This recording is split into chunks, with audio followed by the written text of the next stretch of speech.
नमस्कार, मैं पोखरराम बामणिया पुनः आपके सामने एक नए बिंदु के साथ में उपस्थित हूँ।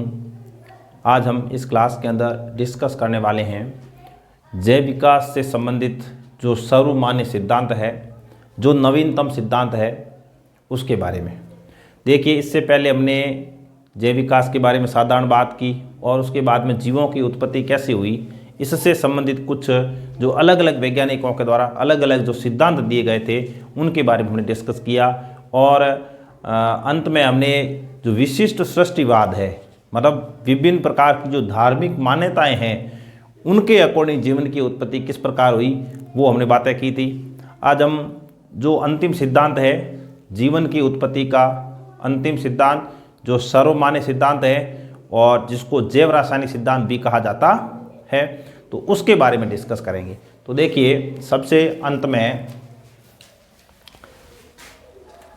आधुनिक सिद्धांत। कौन सा सिद्धांत है? आधुनिक सिद्धांत। आधुनिक जो सिद्धांत है ये लेटेस्ट है, सर्वमान्य सिद्धांत है। वर्तमान में यह जो सिद्धांत है इसको जीवन की उत्पत्ति के बारे में सबसे ज़्यादा तवज्जो दी जाती है, मतलब सबसे ज़्यादा इसको माना जाता है। अब इससे पहले जो सिद्धांत दिए गए उनमें देखिए, हम ऐसे भी बात कर सकते हैं कि जैसे धार्मिक मान्यता के अकॉर्डिंग हिंदू धर्म की मान्यता अलग है, जो मुस्लिम समुदाय है उसकी मान्यता अलग है, क्रिश्चियन है, ईसाई जो धर्म है उनके अनुसार जीवन की उत्पत्ति अलग अलग हुई है। तो हालांकि हमने इसको पढ़ने का प्रयास किया, लेकिन उसके लिए हमारे पास कोई ऐसा वैज्ञानिक प्रूफ नहीं है, सबूत नहीं है कि इस तरह से ही हुआ होगा। जैसे हिंदू धार्मिक मान्यता के अनुसार ब्रह्मा विष्णु महेश, ये हम ऐसे कह सकते हैं कि काल्पनिक चीज़ें हैं। क्यों? क्योंकि विज्ञान तो प्रयोगों के ऊपर आधारित ज्ञान है। कोई भी चीज़ किसी भी वैज्ञानिक ने बता दी, जब तक वो वेरीफाइड नहीं है, जब तक उसका प्रयोगशाला के अंदर कोई सत्यापन नहीं है, तब तक वह विज्ञान की दृष्टि से सही नहीं है। पढ़ने में हम प्रकृति का पूरा अध्ययन करते हैं, वो अलग बात है, लेकिन जब तक प्रायोगिक सत्यापन नहीं होता है तब तक हम उसको उचित नहीं ठहरा सकते। तो ये जो अंत में जो आधुनिक सिद्धांत दिया गया है, ये वैज्ञानिकों के द्वारा प्रस्तुत भी किया गया और उसके बाद में इसका प्रयोगशाला के अंदर सत्यापन भी किया गया। तो देखिए, जो जीवन की उत्पत्ति से संबंधित आधुनिक सिद्धांत है, यह सिद्धांत 1924 में प्रस्तुत किया गया। कब दिया गया? 1924 में। किसने दिया? देखिए, इसमें दो वैज्ञानिक हैं।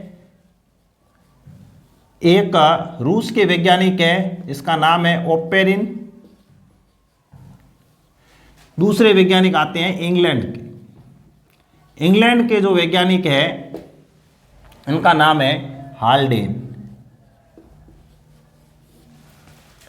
जो रूस के वैज्ञानिक है उनका नाम है ओपेरिन और जो इंग्लैंड के है इनका नाम है हाल्डेन। इस तरह से इन दो वैज्ञानिकों ने मिलकर 1924 के अंदर जीवन की उत्पत्ति का एक सिद्धांत दिया। अब ये जो सिद्धांत है आधुनिक सिद्धांत, इसमें विभिन्न प्रकार के रसायनों के द्वारा, पहले जैसे अकार्बनिक पदार्थ बने, उसके बाद में कार्बनिक पदार्थ बने, तो ऐसे रसायनों से इनका निर्माण हुआ, इसलिए इसको रसायन उद्विकास भी कहा जाता है। क्या कह सकते हैं? रसायन उद्विकास। रसायन उद्विकास इसको कहा जाता है। अन्य वैज्ञानिक यदि रसायनों से जीवन की उत्पत्ति के बारे में बात करते हैं तो इसलिए इसको जैव रसायन सिद्धांत भी कहा जाता है। इसको जैव रसायन सिद्धांत भी कहा जाता है। अलग अलग नाम है। अब अलग अलग नाम भी हमने साथ साथ में समझे किसका ये नाम क्यों रखा गया। तो वैज्ञानिक तो ओपेरिन और हाल्डेन दोनों ही हैं। 1924 में सिद्धांत दिया, अलग अलग नाम इसके बताए गए। अब देखो, इस सिद्धांत के अनुसार जीवन की उत्पत्ति, जो आधुनिक सिद्धांत है उसके अनुसार जीवन की जो उत्पत्ति है, पृथ्वी के ऊपर सर्वप्रथम जीवन की जो उत्पत्ति है वो पृथ्वी के ऊपर उपस्थित जो निर्जीव पदार्थ है उनसे हुई है। जीवन की उत्पत्ति किससे हुई है? निर्जीव पदार्थों से हुई है। जीवन की उत्पत्ति पृथ्वी पर निर्जीव पदार्थों से हुई है। बहुत इंपॉर्टेंट बात है कि पृथ्वी के ऊपर जो पहला जीव है वो निर्जीव पदार्थों से बना या उससे उत्पन्न हुआ। अब इसके लिए देखो किस तरह से हुआ। इसके लिए हम कह सकते हैं कि 450 करोड़ वर्ष पहले पृथ्वी की उत्पत्ति हुई। उस समय पृथ्वी का जो वायुमंडल था, जो वातावरण था, वो अलग प्रकार का था, अपचायक था। मतलब वातावरणीय परिस्थितियां करोड़ों वर्षों में बदली, वातावरणीय परिस्थितियां बदलती गई। जब परिस्थितियां बदलती गई तो उसमें कई भौतिक एवं रासायनिक परिवर्तन हुए। जब उनमें भौतिक और रासायनिक परिवर्तन हुए तो पहले अकार्बनिक पदार्थों का निर्माण हुआ, उसके बाद में कार्बनिक पदार्थों का निर्माण हुआ। और ये जो कार्बनिक पदार्थ है, यह जो कार्बनिक पदार्थ है, इससे जीवन की उत्पत्ति हुई, इसलिए इसको जैव पदार्थ कहा गया। और सबसे पहले जो जैव पदार्थ बना उसका नाम है आरएनए। फिर आरएनए से डीएनए का निर्माण हुआ और डीएनए एक ऐसा कार्बनिक अणु है जिसमें स्वगुणन की क्षमता पाई जाती है, रेप्लिकेशन का गुण पाया जाता है, अपनी कॉपी करने का गुण पाया जाता है। तो हम ये कह सकते हैं कि यह गुण जीवों के अंदर पाया जाता है, स्वगुणन का गुण पाया जाता है। तो यहीं से हम जीवन की उत्पत्ति के बारे में सोच सकते हैं। तो देखिए, पृथ्वी की जब उत्पत्ति हुई तो उसके ऊपर जो वातावरण था, जो शुरुआत में जो वातावरण था, वो परिस्थितियां बदलती गई। पृथ्वी पर वातावरणीय परिस्थितियां करोड़ों वर्षों तक बदलती रही, करोड़ों वर्षों तक बदलती रही।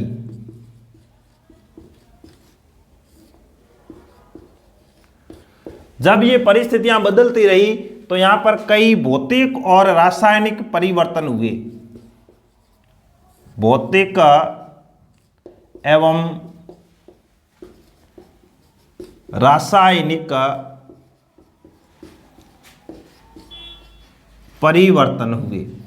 जब भौतिक और रासायनिक परिवर्तन पृथ्वी के ऊपर हुए तो सबसे पहले अकार्बनिक पदार्थों का निर्माण हुआ। सर्वप्रथम अकार्बनिक पदार्थों का निर्माण हुआ। अकार्बनिक पदार्थों का निर्माण हुआ। सर्वप्रथम अकार्बनिक पदार्थों का निर्माण हुआ और बाद में कार्बनिक पदार्थों का निर्माण हुआ। बाद में कार्बनिक यौगिक बने। करोड़ों वर्षों तक पृथ्वी के ऊपर विभिन्न प्रकार के भौतिक एवं रासायनिक परिवर्तन होने से कई अकार्बनिक और कार्बनिक पदार्थों का निर्माण हुआ। जब कार्बनिक और अकार्बनिक पदार्थों का यहाँ पर निर्माण होता गया तो बाद में एक ऐसा अणु बनता है जिससे जीवन की उत्पत्ति हुई, उसको जैव पदार्थ कहा गया। इसके बाद में देखो, आरएनए का निर्माण हो गया और इसको हम जैव पदार्थ कहते हैं। आरएनए बन गया तो इसको हम जैव पदार्थ कहते हैं। जैव पदार्थ क्यों कहते हैं? क्योंकि इससे जीवन की उत्पत्ति हुई। इस पदार्थ से, आरएनए से क्या हुआ? जीवन की उत्पत्ति हुई, इसलिए इसको जैव पदार्थ कहा जाता है। और आरएनए से बाद में डीएनए का निर्माण हुआ। आरएनए से क्या बन गया? डीएनए बन गया। और डीएनए एक ऐसा कार्बनिक पदार्थ है जिसमें स्वगुणन की क्षमता पाई जाती है। इसमें स्वगुणन की क्षमता, स्वगुणन की क्षमता पाई जाती है। यहीं से हम कह सकते हैं कि यहाँ पर या इससे जीवन उत्पन्न हुआ। अब ये अकार्बनिक और कार्बनिक पदार्थ है, इनका निर्माण कहाँ पर हुआ? तो ये सब जो क्रियाएं हैं ये पानी में संपन्न हुई। किसमें संपन्न हुई? पानी में या जल में संपन्न हुई। अब यहाँ पर ये जो स्वगुणन की क्षमता है, ये सजीवों का विशेष लक्षण है, बहुत ही स्पेशल लक्षण है। ये समता पाई जाती है तो हम कह सकते हैं कि इससे जीवन की उत्पत्ति हुई होगी। तो एक जीव से, वर्तमान में यदि हम जीव की बात करते हैं, जनन करते हैं, विभिन्न प्रकार की क्रियाएं होती है, लेकिन इन सब में इंपॉर्टेंट जो लक्षण है, इंपॉर्टेंट जो कैरेक्टर है, वो क्या है? वो है रेप्लिकेशन या स्वगुणन की क्षमता। तो यह उस समय स्वगुणन की क्षमता विकसित हो गई तो हम कह सकते हैं कि इन कार्बनिक पदार्थों से जीवन की उत्पत्ति हुई होगी। तो ये आधुनिक सिद्धांत है, सर्वमान्य सिद्धांत है आधुनिक, और यहां लिख रहा हूं मैं, वर्तमान में जीवन की उत्पत्ति से संबंधित यह सर्वमान्य सिद्धांत है और आधुनिक सिद्धांत है। ओपेरिन और हाल्डेन, इन दो वैज्ञानिकों के द्वारा 1924 में प्रस्तुत किया गया यह सिद्धांत वर्तमान में सर्वमान्य है और आधुनिकतम सिद्धांत है, और इसने पृथ्वी के ऊपर जीवन की उत्पत्ति कैसे हुई इसको अच्छे से समझाने का प्रयास किया। अब हम विज्ञान में बात करते ही हैं, किसी भी व्यक्ति ने कोई सिद्धांत दे दिया, जब तक उसका प्रयोगशाला में सत्यापन नहीं होता है तब तक वो उतना वेरीफाइड नहीं है। तो इस जो आधुनिक सिद्धांत है इसका प्रायोगिक सत्यापन करने वाले एक वैज्ञानिक आते हैं जिनका नाम है एस.एन. Miller, Stanley Miller. उन्होंने इस सिद्धांत का 1953 के अंदर प्रायोगिक सत्यापन करके इसको और मजबूती प्रदान की। तो हम वर्तमान में ये कह सकते हैं कि जीवों की उत्पत्ति इस प्रकार ही हुई होगी या हुई है। आधुनिक सिद्धांत जो प्रस्तुत किया गया उसका प्रायोगिक सत्यापन 1953 के अंदर, आधुनिक सिद्धांत का प्रायोगिक सत्यापन, आधुनिक जो सिद्धांत है, आधुनिक सिद्धांत का प्रायोगिक सत्यापन,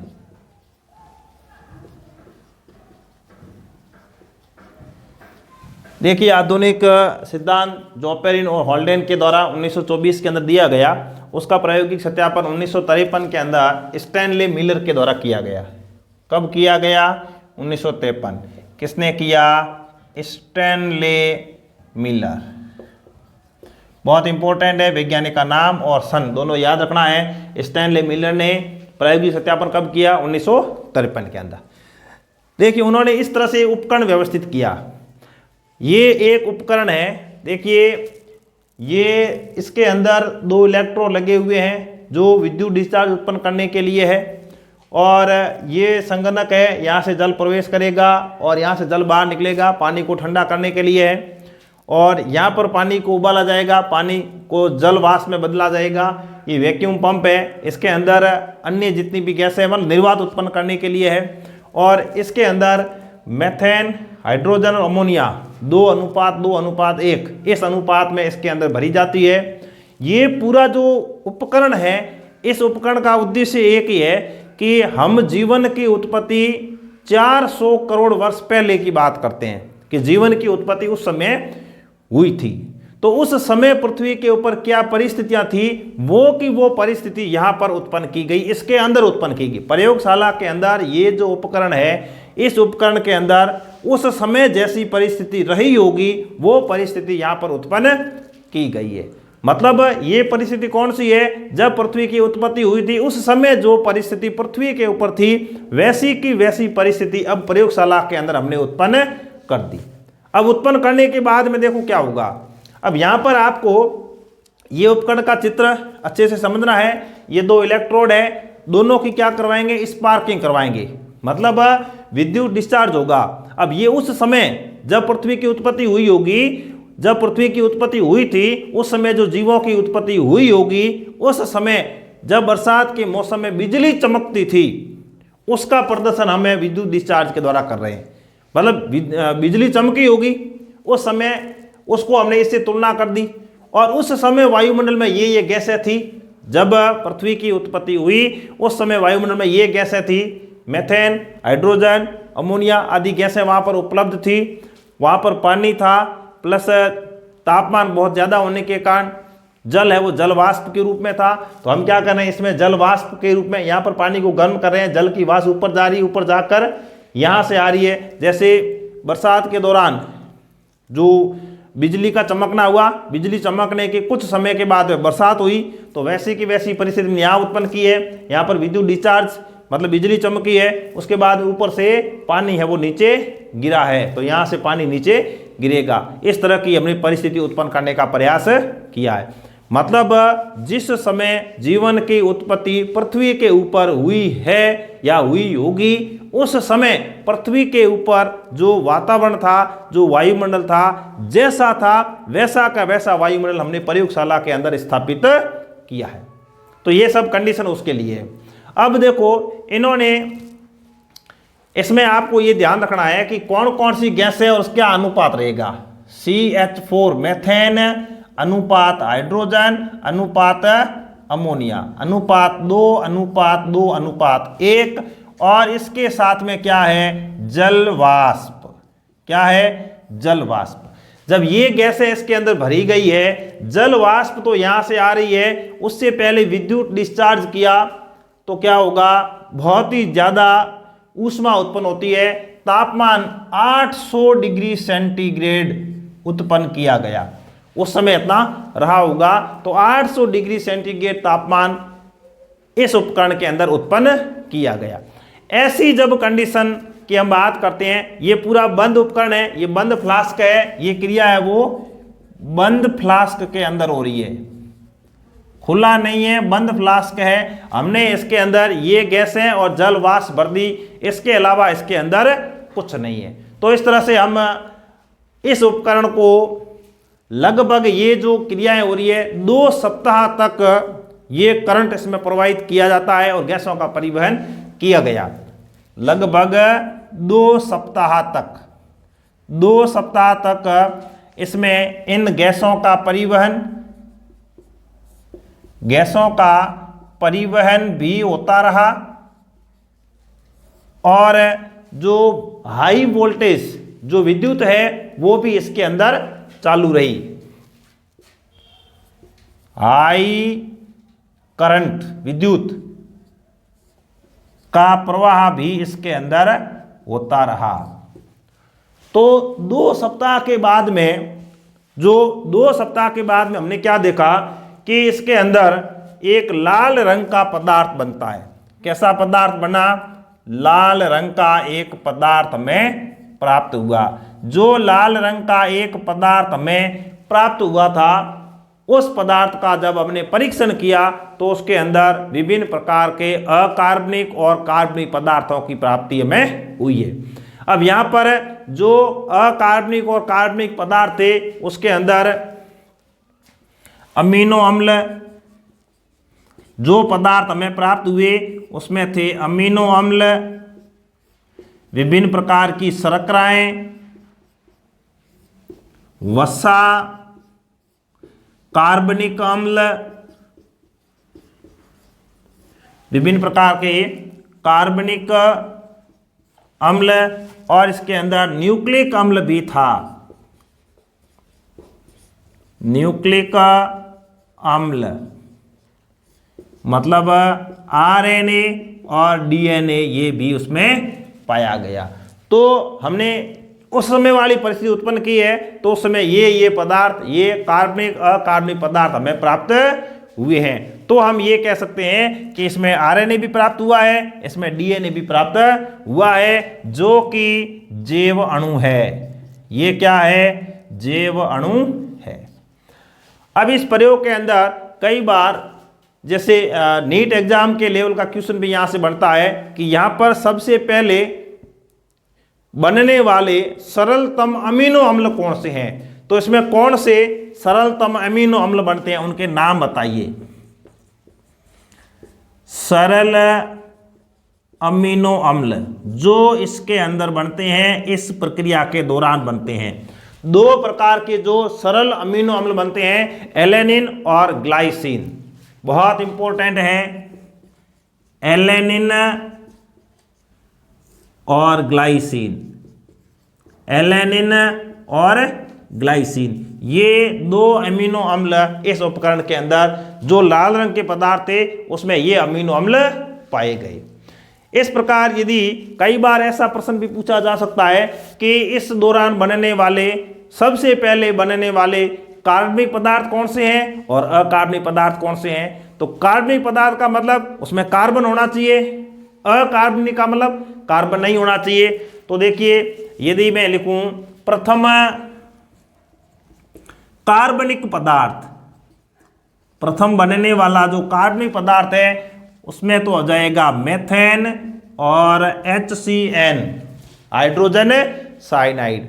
और यदि अकार्बनिक पदार्थ की बात करें, फर्स्ट अकार्बनिक पदार्थ जिसमें कार्बन नहीं होता है, तो जो अकार्बनिक पदार्थ है, प्रथम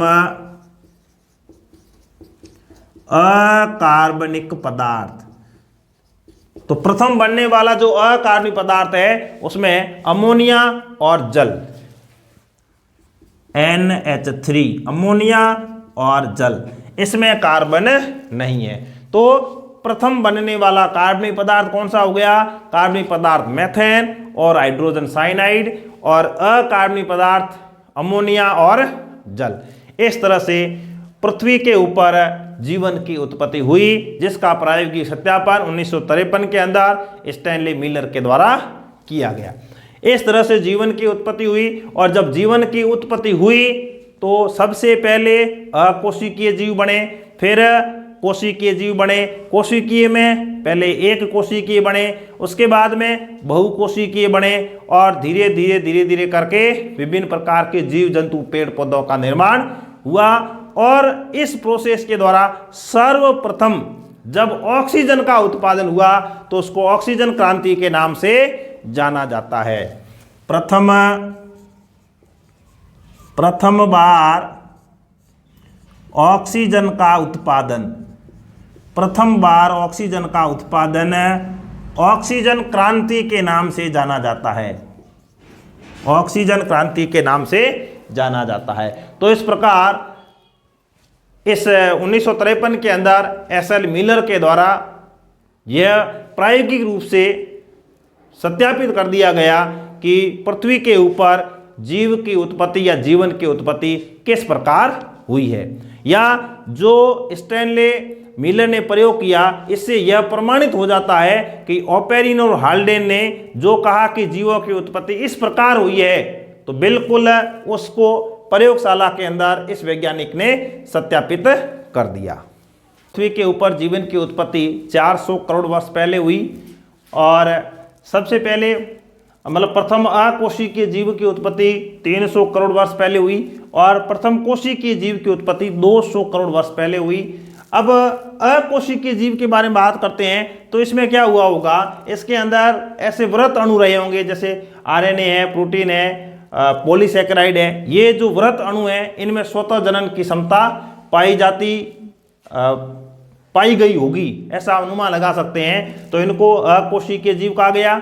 और जो कोशिकीय जीव है ये 200 करोड़ वर्ष पहले जल के अंदर उत्पन्न हुए, और ये सबसे पहले कोशिकीय जीवों में एक कोशिकीय जीव उत्पन्न हुए होंगे, पानी के अंदर ये पाए जाते थे। और RNA से फिर इनमें DNA का निर्माण हुआ होगा, जिसमें स्वतः जनन की क्षमता या खुद की प्रतिकृति, खुद की कॉपी बनाने की क्षमता इनमें पाई जाती थी। इस तरह से पृथ्वी के ऊपर जो पृथ्वी की प्रारंभिक अवस्था थी उस समय जीवों की उत्पत्ति हुई होगी। हमने अलग अलग प्रकार के वैज्ञानिकों के द्वारा अलग अलग दिए गए सिद्धांतों के बारे में डिस्कस किया, और सबसे अंत में हमने बात की आधुनिक सिद्धांत, जिसको जैव रसायन सिद्धांत कहा जाता है। दो वैज्ञानिकों ने मिलकर 1924 में इसको प्रस्तुत किया था, और यही सिद्धांत जो कि वर्तमान में सर्वमान्य और आधुनिक सिद्धांत है, जिसका प्रायोगिक सत्यापन 1953 के अंदर स्टैनली मिलर के द्वारा किया गया।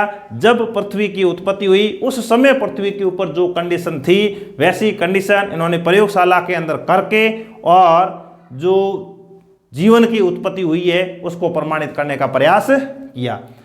तो इस प्रकार आज की वीडियो में बस इतना ही। मिलते हैं नए वीडियो में नए बिंदु के साथ, तब तक के लिए धन्यवाद। जय हिंद, जय भारत।